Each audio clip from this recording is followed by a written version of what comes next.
Hello student, आज के session में आप सभी का मोस्ट वेलकम है। और आज की जो सेशन स्टार्ट होने जा रही है जिसमें हम लोग 12th क्लास के इलेक्ट्रिक चार्ज एंड फील्ड के बारे में स्टडी करेंगे। तो चलिए शुरू करते हैं आज की ये सेशन। और आप जरूर कहेंगे कि आप इस चैनल को सब्सक्राइब कर लीजिए, रेगुलर रूप से क्लासेस करते रहिए और प्रत्येक टॉपिक को समझते हुए आगे की तरफ बढ़िए। चलिए सेशन की शुरुआत करते हैं। Electric charge and electric field. आप इस क्लास की पीडीएफ प्राप्त करने के लिए, प्रॉपर रूप से लेक्चर देखने के लिए कैरियर वर्ल्ड ऐप डाउनलोड करिए, ताकि जिससे आपकी क्लासेज कंटिन्यू हो सकेगा। ठीक है। और यदि आप ऑफलाइन पढ़ना चाहते हैं, दिए गए इस एड्रेस पर आप आ सकते हैं। कल से बैच स्टार्ट हो रही है। तो आइए सेशन की शुरुआत करते हैं, नेक्स्ट सेशन की बात करते हैं। साथ ही साथ ये जो बैचेज स्टार्ट हो रहे हैं 12th क्लास की हैं, और आगामी आने वाली 1 मार्च से इसी चैनल पर आपको मिलने लगेगी 11th क्लास की भी पूर्ण फिजिक्स की जानकारी। साथ ही साथ जो अभी बैच है, ये बैच का प्राइस है केवल 599 रुपये। ये महा ऑफर चल रहा है ऑनलाइन के फंक्शन पे। तो आप हमसे जुड़ सकेंगे किधर? तो सबसे पहले कैरियर वर्ल्ड ऐप के साथ। तो आइए शुरुआत करते हैं। आज की कंडीशन सामने है। यहाँ पे जो चैप्टर है इसका नाम है electric charge and electric field, यानी विद्युत आवेश एवं क्षेत्र, जिसके अंतर्गत हम लोग पूरे टॉपिक पढ़ेंगे। विद्युत आवेश, कूलाम का नियम, विद्युत क्षेत्र, और साथ ही साथ विभव को इसी सेक्शन में पढ़ लेंगे, ताकि एक ही जैसे टर्म को रिप्रेजेंट करते हैं, इसलिए इसको भी पढ़ लेंगे। विद्युत द्विध्रुव और साथ ही साथ गॉस के नियम। तो अब हो जाइए तैयार और आज के सेशन का आप एंजॉय कीजिए। लेकिन जरूर कहेंगे, सबसे पहले अगर आप ऑनलाइन क्लास करना चाहते हैं, पूरी डिटेल में पढ़ना चाहते हैं, कॉपी पेन के साथ बैठिएगा, प्रत्येक टॉपिक को लिखते चलिएगा, समझते चलिएगा। एकदम जीरो से लेकर के हीरो लेवल तक आपको समझाई जाएगी, किसी तरह का कोई दिक्कत नहीं आएगा। यानी कहने का अर्थ कितना है, जीरो टू हाई लेवल तक आपको बताई जाएंगी। इसलिए रेगुलर रूप से क्लासेस करते चलिएगा। और सेशन के प्रत्येक टर्म के बाद आप प्लीज कोशिश करिएगा पूरी टॉपिक को कॉपी पे रीड करें, फिर दोबारा पढ़ते रहें और अपनी क्लासेस को कंटिन्यू जारी रखेंगे।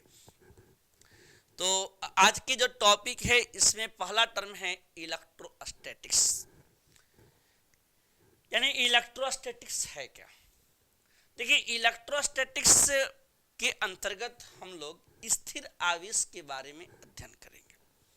लेकिन पहले इलेक्ट्रोस्टैटिक्स के 2 सेक्शन में तोड़ सकते हैं। यहाँ पे इलेक्ट्रोस्टैटिक्स, इसके 2 पार्ट हो जाएंगे। एक का नाम होगा इलेक्ट्रो और एक का नाम होगा स्टैटिक। यानी इसके टर्म को लिखते समय यहाँ पे 2 टर्म बनेगा, एक का नाम होगा इलेक्ट्रो और एक होगा स्टैटिक्स। अब देखिए, इलेक्ट्रो का मतलब होता है यहाँ पे इन द टर्म कितना इलेक्ट्रिक चार्ज, ठीक है। और स्टैटिक मतलब होता है रेस्ट, यानी कि विराम, या आप कह सकते हैं स्थिर। और इलेक्ट्रिक चार्ज तो जानते होंगे विद्युत आवेश,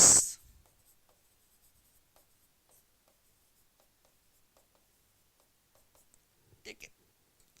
यानी सबसे पहले याद रखेंगे इलेक्ट्रोस्टैटिक्स में 2 सेक्शन होंगे, यानी जिसमें नाम होगा एक इलेक्ट्रो और एक स्टैटिक। यानी ओवरऑल जो हम लोग स्टडी करते हैं इसमें पढ़ते क्या हैं, तो सबसे पहला इसमें पढ़ेंगे स्थिर आवेश के बारे में। यानी इलेक्ट्रोस्टैटिक्स भौतिक विज्ञान की वह शाखा है जिसके अंतर्गत हम स्थिर आवेश के बारे में अध्ययन करते हैं, ठीक है। स्थिर वैद्युत की भौतिक विज्ञान की वह शाखा है जिसके अंतर्गत हम स्थिर आवेशों के बारे में अध्ययन करते हैं, ठीक है।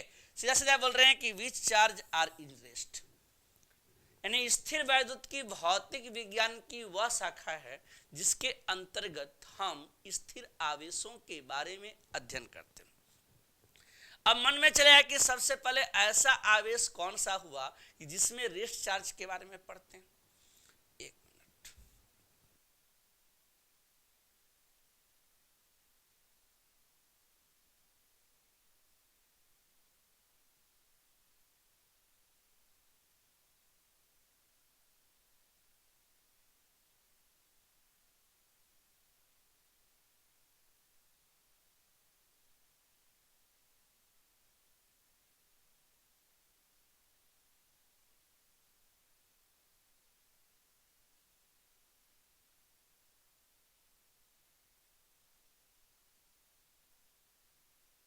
हेलो। तो इसमें क्या बता रहे थे कि इलेक्ट्रोस्टैटिक्स भौतिक विज्ञान की वह शाखा है जिसके अंतर्गत हम स्थिर आवेशों के बारे में अध्ययन करते हैं। तो अब बात आया कि सबसे पहले कैसे समझेंगे कि आवेश स्थिर है अर्थात रेस्ट में है। देखिए, इसके लिए आपको कुछ कागज के छोटे छोटे टुकड़े ले लीजिएगा, पीस ऑफ ए पेपर, यानी कागज के छोटे छोटे टुकड़े लेना है, पीस ऑफ पेपर, कागज के छोटे छोटे टुकड़े, कागज के छोटे छोटे टुकड़े। ठीक है, अब यहां बताया जा रहा है कि स्थिर आवेश कैसे होगा। और आपकी जो पेन है वो कांच की पेन है, उससे पहले फ्रिक्शन करेंगे, रब करेंगे, या आपके पास कंघी होगा उसको रगड़ देंगे। रगड़ने के बाद क्या करेंगे, इसे यहां पे रख देंगे। जैसे ही इसको रखते हैं पेन को, या जिसका कंघी कह सकते हैं, इस तरह कॉम है, इसको हमने यहां लाया तो क्या देखा कि जैसे ही हमने इसको क्या किया था, रगड़ा था, रगड़ने का प्रयास किया, तो यहाँ पे चार्ज डेवलप हुए। लेकिन ये जो चार्ज थे इस पर स्थिर आवेश के रूप में थे, और जिसके माध्यम से यहाँ पे एक बल काम करता है, कौन सा, आकर्षण। और ऐसे स्थिति में ये आकर्षण बल का अनुभव करते हैं, यानी आकर्षण बल लगता है, तो इसको कहेंगे क्या, कि जब हमने किसी भी कंघी को यानी क्या किया है कि रगड़ा है, या कांच की छड़ को, या कह सकते हैं पेन को, जैसे ही हमने रगड़ा, इसमें क्या हुआ कि सबसे पहले रेस्ट चार्ज प्रोड्यूस हुए। जो रेस्ट चार्ज प्रोड्यूस हुए, ये रेस्ट चार्ज की वजह से इसके बीच में एक फोर्स लगा। यहाँ पे ये टर्म कितना है, यहाँ रेस्ट चार्ज है। ठीक है, और रेस्ट चार्ज जो प्रोड्यूस हुआ, जिसकी वजह से यहाँ पे एक बल का अनुभूति होती है, जिसका नाम होता है आकर्षण बल। क्लियर है? फिर आगे और डिटेल में समझेंगे, लेकिन फिर से बोल रहे हैं, स्थिर वैद्युत की भौतिक विज्ञान की वह शाखा है जिसके अंतर्गत हम स्थिर आवेशों के बारे में अध्ययन करते हैं। ठीक है, अब याद रखेंगे इसके कितने टर्म होंगे, दो। एक नाम होगा इलेक्ट्रो और एक कितना, स्टैटिक, अर्थात इसमें हम कौन सा, रेस्ट चार्ज। चलिए आगे की तरफ बढ़िए। अब बात आता है कि सबसे पहले सभी वस्तुओं में कितने गुण पाए जाते हैं। तो सबसे पहला, सभी वस्तुओं में दो गुण पाए जाते हैं। कौन कौन? तो एक गुण पाया जाता है सब द्रव्यमान का, और एक पाया जाता है आवेश का। यानी सभी वस्तुओं में कितने गुण पाए जाएंगे, दो। एक कौन सा, मास का, और एक कितना, चार्ज का। अगर मास एंड चार्ज है तो मास के लिए तो हम लोग जानते हैं कि ग्रेविटेशनल फोर्स काम करता है, और ग्रेविटेशनल फोर्स हमेशा दो पिंडों के बीच कार्य करता है, और उनके द्रव्यमानों के बीच के संबंध को हम समझेंगे। कह रहे हैं क्या, यानी कि कहा गया कि सभी वस्तुओं में कितने गुण पाए जाएंगे, दो। यानी कौन कौन से गुण पाए जाएंगे, तो सीधा सा बात होता है कि एक मास का और एक चार्ज का। तो चार्ज के गुण को तो नहीं, अभी पहले मास के गुण को समझते हैं। यहां पे पहले दो पिंड लेंगे, एक पिंड का द्रव्यमान है m1, जबकि दूसरे पिंड का द्रव्यमान है m2।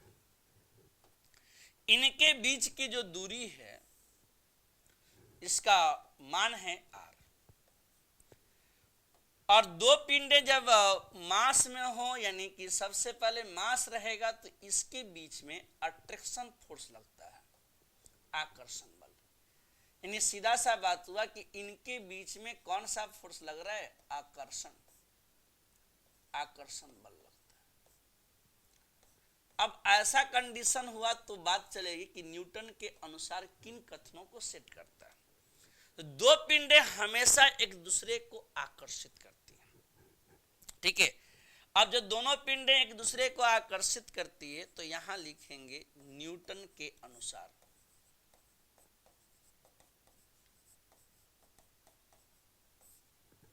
यानी अकॉर्डिंग टू न्यूटन।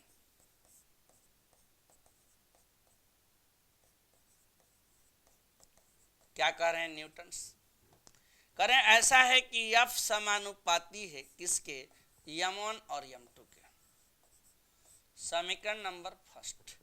और F व्युत्क्रमानुपाती है 1/r², समीकरण कितना है 2। अब समीकरण 1 और 2 के साथ चलिए, समीकरण 1 एवं 2 से, या लिख सकते हैं from equation first and second.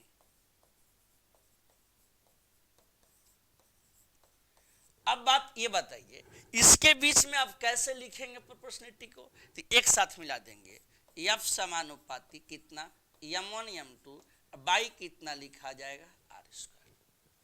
लेकिन जैसा कि आपको पता है कि जब भी किसी भी समानुपाती का टर्म या प्रोपोर्शनलिटी का टर्म हटता है तो एक कांस्टेंट आता है, और इस कांस्टेंट का मान होता है g, यानी सीधा लिखेंगे F बराबर g, इसके बाद कितना m1 m2 बाई कितना r²। अब जहां पे g क्या है, g का वैल्यू कितना होगा, तो इसका वैल्यू कितना रहेगा अब देखा जाए। g है ग्रेविटेशनल कांस्टेंट, ग्रेविटेशनल कांस्टेंट यानी गुरुत्वाकर्षण नियतांक, गुरुत्वाकर्षण नियतांक। और गुरुत्वाकर्षण नियतांक का मान होता है 6.67 गुने 10 पे पावर -11 न्यूटन मीटर स्क्वायर पर केजी स्क्वायर। यहां तक बातें क्लियर है। अब बात यह आता है कि सबसे पहले जी का यूनिट क्या होगा, SI यूनिट ऑफ जी, और ये कैसे काउंट करेंगे। तो सबसे पहले अगर ऐसा काउंटिंग की बात आ गई तो सबसे पहले हम लोग इक्वेशन लिखेंगे F G m1 m2 by कितना r², यानी इसके बाद कितना होगा जी तो आ गया, इसके टर्म में FR² by m1 into m2 हो गया। अब F क्या है, फोर्स है अर्थात बल। अब बल का SI यूनिट क्या होगा, न्यूटन। डिस्टेंस का होता है मीटर स्क्वायर, और मास 2 टाइम है तो कितना हो जाएगा kg²। अब यहाँ आइए, अब टर्म आता है कि सबसे पहले डायमेंशन ऑफ जी कितना होगा, डायमेंशन ऑफ जी की बीमा बताइए। जी की बीमा के लिए F आएगा, जी आएगा m1 m2 बाई r², लिख दिए।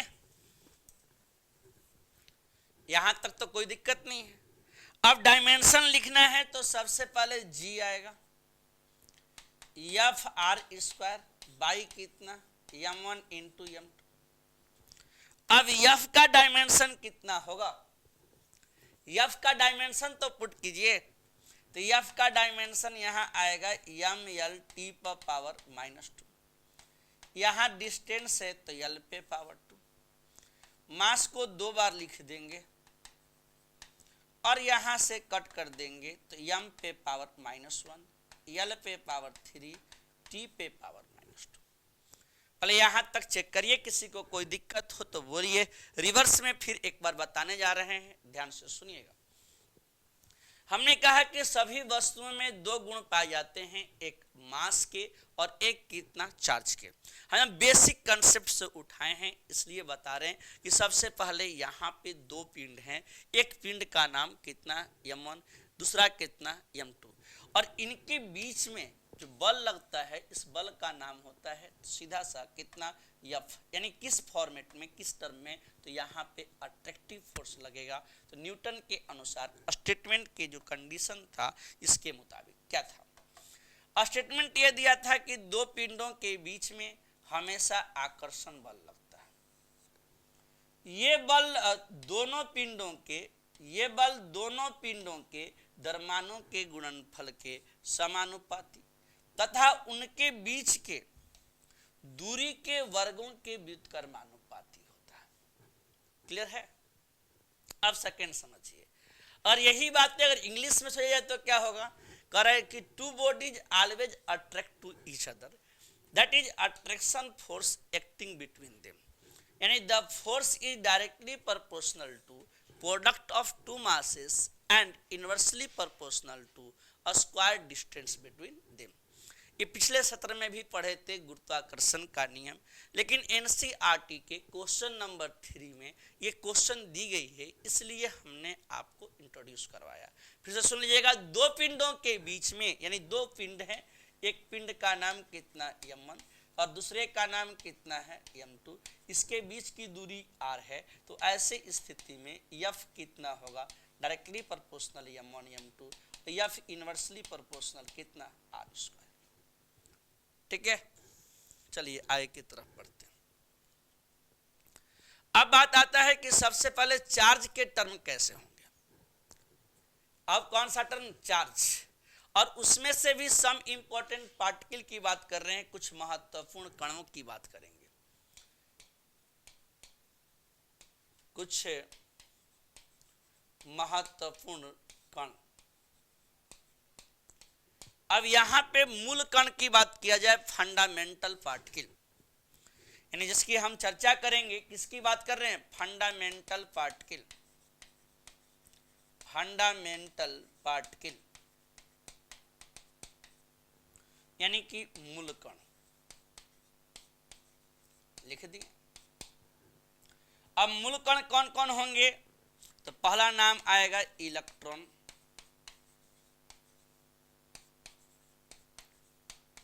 और इलेक्ट्रॉन की नेचर कैसी होती है, इलेक्ट्रॉन की नेचर निगेटिव होगी, साफ साफ बात कर रहे हैं, निगेटिव,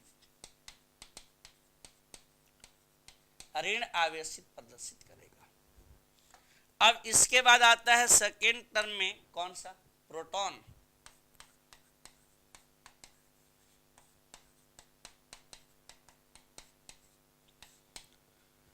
प्रोटॉन पॉजिटिव होता है, +1 1, ये लिखेंगे कौन सा चार्ज, पॉजिटिव चार्ज।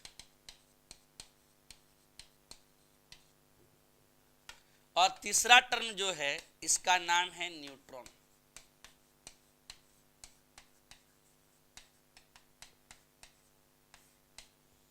और न्यूट्रॉन को लिखेंगे N01, और इस पर कोई भी चार्ज नहीं होता है, इसको बोलते हैं न्यूट्रल, यानी कि उदासीन। ठीक है, कौन कौन सा मूल कण की बात कर रहे हैं, इलेक्ट्रॉन, प्रोटॉन और न्यूट्रॉन। अब बात ये आया कि सबसे पहले इलेक्ट्रॉन, प्रोटॉन और न्यूट्रॉन न्यूक्लियस के साथ कैसे होते हैं। तो जैसा आप जानते हैं, ऐसा नहीं है कि आप नहीं जानते हैं, यहाँ कह सकते हैं कि प्रोटॉन और न्यूट्रॉन न्यूक्लियस के सेंटर में होते हैं और इलेक्ट्रॉन इसके चारों ओर चक्कर लगाता है। प्रोटॉन और न्यूट्रॉन क्या होते हैं, सेंटर में होते हैं, और इलेक्ट्रॉन इसके चारों ओर क्या करता है, चक्कर लगाता है। अब बात आता है कि न्यूक्लियस का जो सेंटर होता है वो पॉजिटिव होता है, क्योंकि यहाँ पे ये दोनों के मास, अगर बात की जाए प्रोटॉन और न्यूट्रॉन की, बहुत ही सिमिलर होंगे, अर्थात बहुत ही बराबर के आसपास होते हैं। इस वजह से इनके अंदर नेचर कैसा पाया जाता है, तो अट्रैक्शन। अब यहाँ देखिए, अब बात कर रहे हैं इलेक्ट्रॉन की कि इलेक्ट्रॉन क्या है। अब इलेक्ट्रॉन के चार्ज कितने, मास कितने, तो चार्ज ऑफ इलेक्ट्रॉन देखा जाए, चार्ज ऑफ इलेक्ट्रॉन यानी कि इलेक्ट्रॉन का आवेश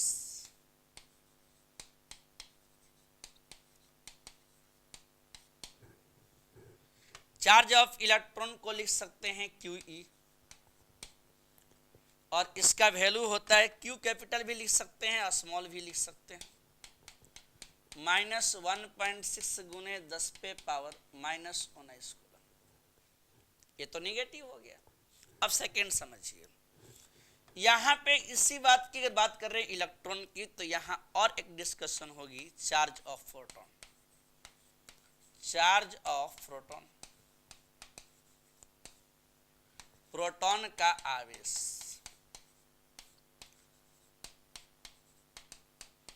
और प्रोटॉन का आवेश कितना होता है, तो सबसे पहले लिखेंगे QP, पॉजिटिव में लिखा जाएगा इंटू 10 पे पावर -19 कूलम। अब इन दोनों के बीच रिलेशन क्या है, यानी सापेक्षिक आवेश की चर्चा किया जाए तो इसमें क्या आएगा, relative charge of electron, electron का सापेक्षिक आवेश, इलेक्ट्रॉन का सापेक्षिक आवेश, राइट। तो इसका वैल्यू कितना लिखिएगा, तो इसका वैल्यू आ जाएगा QE बाई कितना QP। अब QE का वैल्यू पुट कर दीजिए, QE का वैल्यू दिया हुआ है -1.6 गुने 10 पे पावर -19 बाई कितना 1.6 गुने 10 पे पावर -19, यानी कटेगा तो कितना आएगा -1। अब नेक्स्ट टर्म, जैसे ही हमने कहा कि सबसे पहले दो तरह के टर्म होंगे, एक मास और एक कितना चार्ज। और अभी तक हमने आपको क्या समझाया, तो सबसे पहले हमने बताया है केवल और केवल चार्ज, यानी सीधा सा टर्म हुआ कि इसके आवेश यानी किसके इलेक्ट्रॉन के भी क्या होंगे, मास होंगे। और मास ऑफ इलेक्ट्रॉन कितना होगा, देखिए ये लिखेंगे यहाँ, मास ऑफ इलेक्ट्रॉन,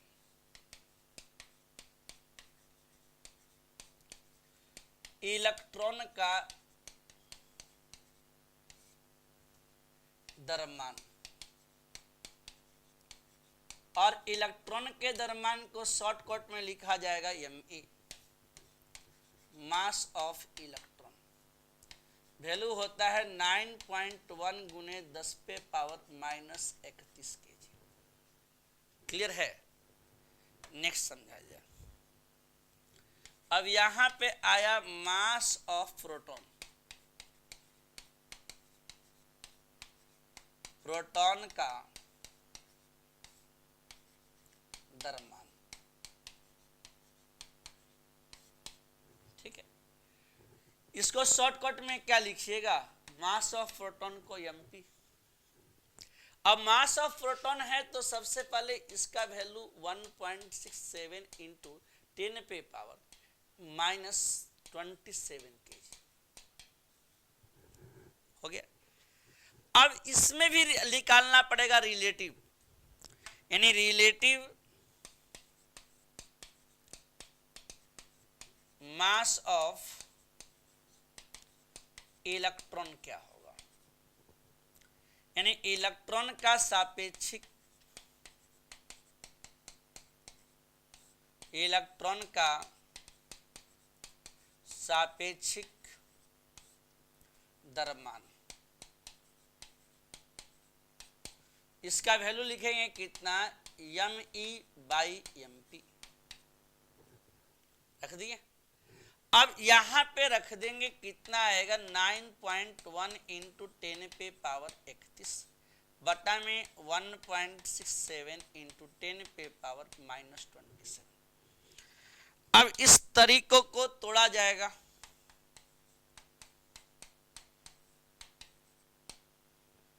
इकतीस है यहाँ कितना आएगा 1.67।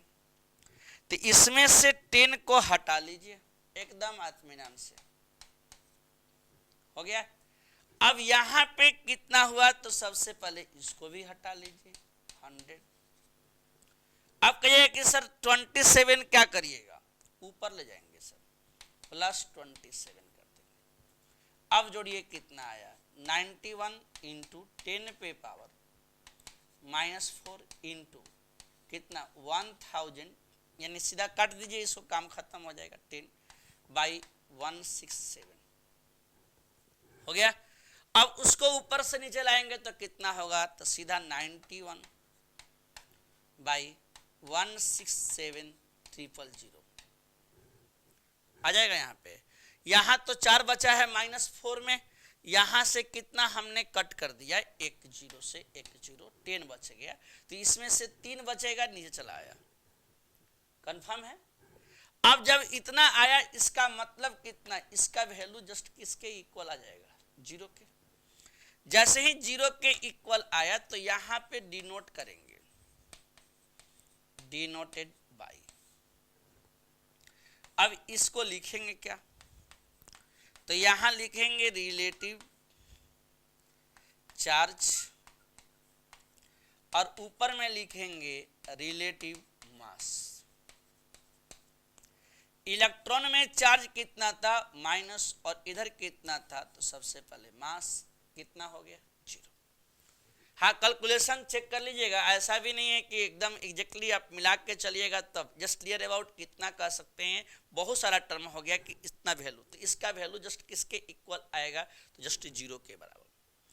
ये कौन सा कंडीशन था, तो सबसे पहले हम लोग इलेक्ट्रॉन के बारे में डिटेल से पढ़ रहे हैं कि इलेक्ट्रॉन का चार्ज कितना, इलेक्ट्रॉन का मास कितना, इनके संबंध किस प्रकार से। कि हमने शुरू में ही कहा कि हम स्टार्ट लेते हैं 0 से और पहुंच जाते हैं हीरो तक।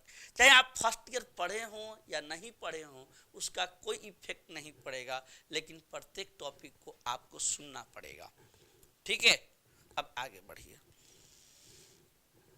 अब इलेक्ट्रॉन के बाद कौन आता है सर, प्रोटॉन। तो सबसे पहले अगर प्रोटॉन की बात कर रहे हैं तो ये बताइए चार्ज ऑफ प्रोटॉन कितना होगा, चार्ज ऑफ प्रोटॉन, प्रोटॉन का आवेश, और प्रोटॉन का आवेश कितना, तो ये तो पॉजिटिव है, इसका वैल्यू आएगा 1.6 इंटू 10 पे पावर -90। तो इसमें भी तो आपको रिलेटिव निकालना पड़ेगा, relative charge of proton, charge of proton यानी प्रोटॉन का सापेक्षिक, प्रोटॉन का सापेक्षिक क्या आवेश। तो यहां उतना इफेक्ट नहीं पड़ेगा क्योंकि सेंटर में तो प्रोटॉन था, कितना आएगा QP बाई QP, वैल्यू कितना हो जाएगा 1। और प्रोटॉन पॉजिटिव चार्ज पार्टिकल है, सबसे बड़ी बात ये। अब नेक्स्ट चलिए, अब इसका मास निकालिए, कितना mass of proton,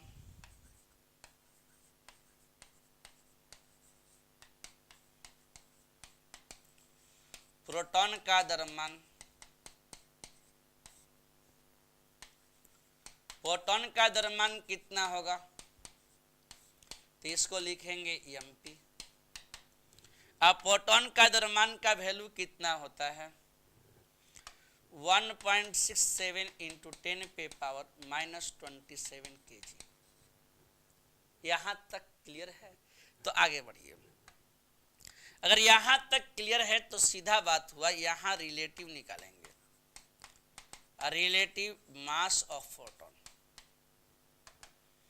relative mass of proton यानी प्रोटॉन का सापेक्षिक द्रव्यमान, प्रोटॉन का सापेक्षिक द्रव्यमान।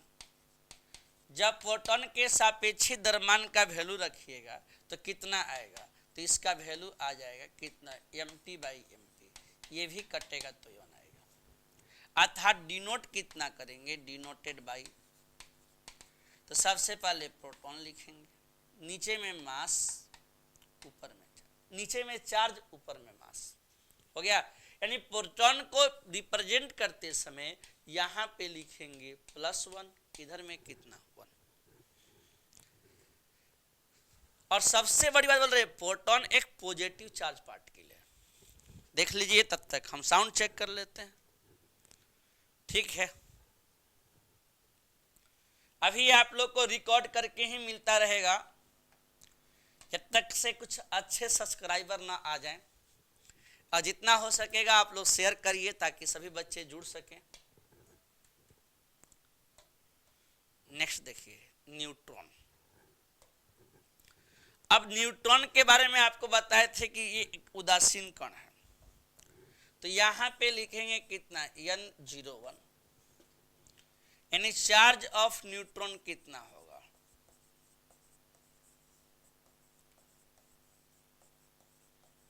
न्यूट्रॉन का आवेश,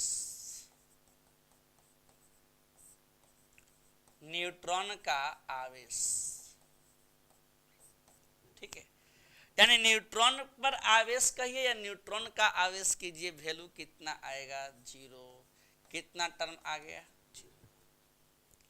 अब इसका अगर रिलेटिव निकाला जाए तो कितना आएगा, रिलेटिव चार्ज ऑफ न्यूट्रॉन, कितना आया, न्यूट्रॉन आया चार्ज, इसका वैल्यू रख दिए।